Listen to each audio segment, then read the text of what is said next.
तूने बार बार मुझे इतने टंक मारे हैं कि अब मेरा खून भी जहरीला हो चुका है। लेकिन इस बार मैं तेरे फन को इस तरह कुचल डालूंगा कि ना तू जी सकेगी और ना मर सकेगी।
रणबीर का सर किसकी गर्दन पर है?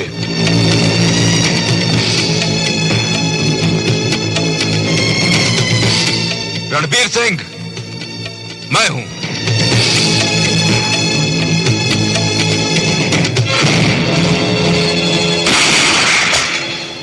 बाबूजी, ये क्या किया आपने?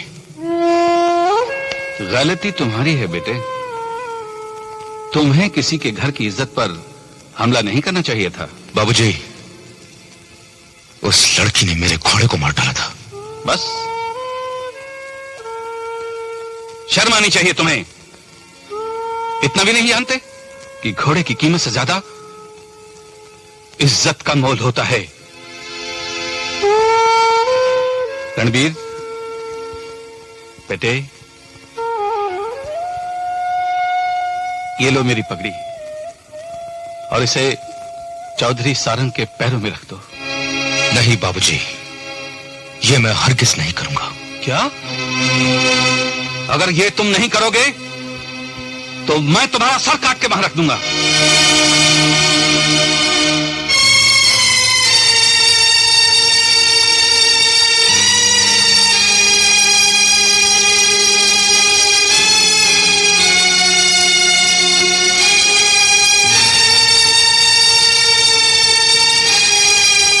चौधरी सारंग, अगर अब भी तुम्हारा गुस्सा ठंडा नहीं हुआ हो तो गोली मार दो इसे। मैं तुम्हें अपने बेटे का खून माफ कर दूंगा। एक प्रार्थना करता हूं चौधरी, तुम्हारी शान में जो मेरे बेटे ने गुस्ताखी की है, मैं उस पाप का प्रायश्चित करना चाहता हूं। मैं चाहता हूं कि तुम्हारे घर की इज्जत मेरे घर की आबरू बन जाए। ये रिश्ता स्वीकार कर लो चौधरी। कुछ पाप ऐसे होते हैं जो प्रायश्चित से नहीं धुलते, उनकी सजा तो काटनी ही पड़ती है। अगर ये बात है चौधरी, तो जो तुम्हारे दिल में आए वो हमें सजा दो। वैसे एक झुके हुए सर में और कटे हुए सर में कोई ज्यादा फर्क नहीं होता। लेकिन एक बात याद रखना चौधरी, मैंने तुम्हारी इज्जत को अपनी इज्जत की तरह संभाल कर रखा है।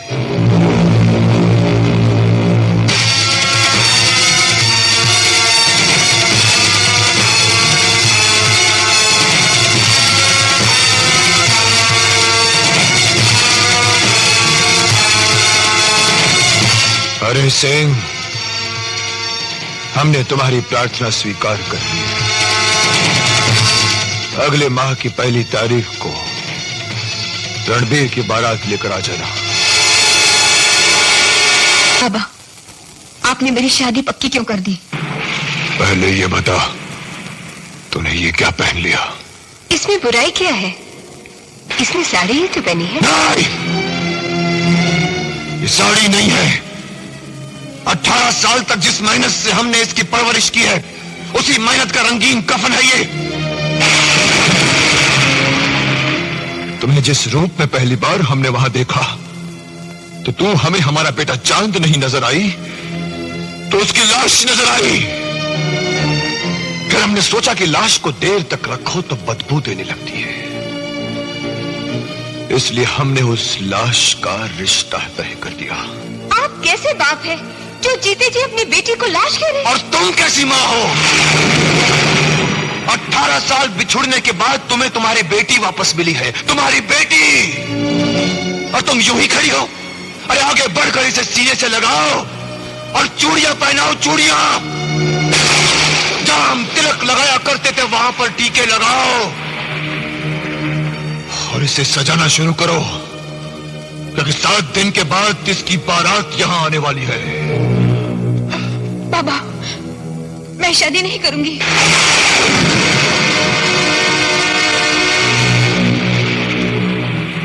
सारंग का फैसला तुम्हारे जिस्म का लिबास नहीं जो तुम्हारी मर्जी से बदल जाए। हम हरि सिंह को जुबान दे चुके हैं, और मैं किसी को दिल दे चुकी हूँ।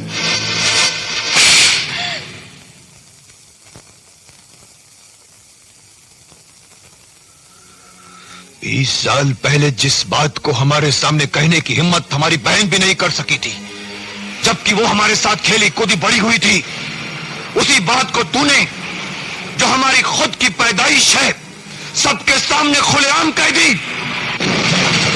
हमने तो तुमसे प्यार करने की इंतहा कर दी और तुमने बेशर्मी की हद कर दी। इसमें इसका क्या दोष?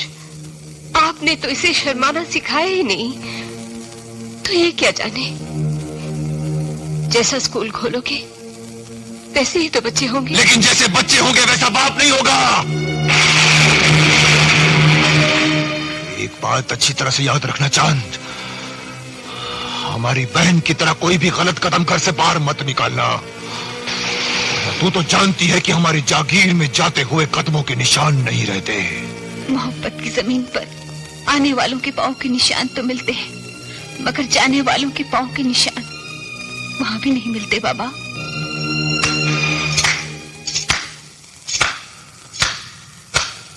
अभी तो तू तालियां बजा रही है, जब अंजाम देखेगी ना तो छाती पीटेगी।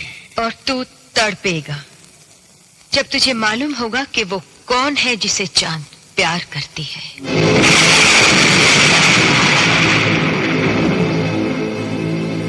कौन है वो? कौन है वो? पता कौन है वो? बोल। जब चांद चुप हो गई तो अब इससे तो कुछ नहीं पूछ सकता। ये क्यों भूलता है सारंग कि ये तेरी ही औलाद है? लेकिन तू चिंता मत कर, मुझे मालूम है वो कौन है। सारंग, समझ ले तू हार गया। सारंग कभी भी किसी भी कीमत पर नहीं हार सकता। तू क्या समझता है प्यार की हार हो जाएगी? सारंग जिससे नफरत करता है उसे सिर्फ हराता ही नहीं, मिटा डालता है। अरे जा, उसका नाम बताओ वरना। अगर गोली मारनी है तो अपने आप को मार। तेरी सबसे बड़ी हार यह है सारंग कि गंगा का दूध जीत गया और तेरा खून हार गया। नहीं समझा? हाँ? तो सुन, जिससे ये प्यार करती है वो गंगा का बेटा शिवा है।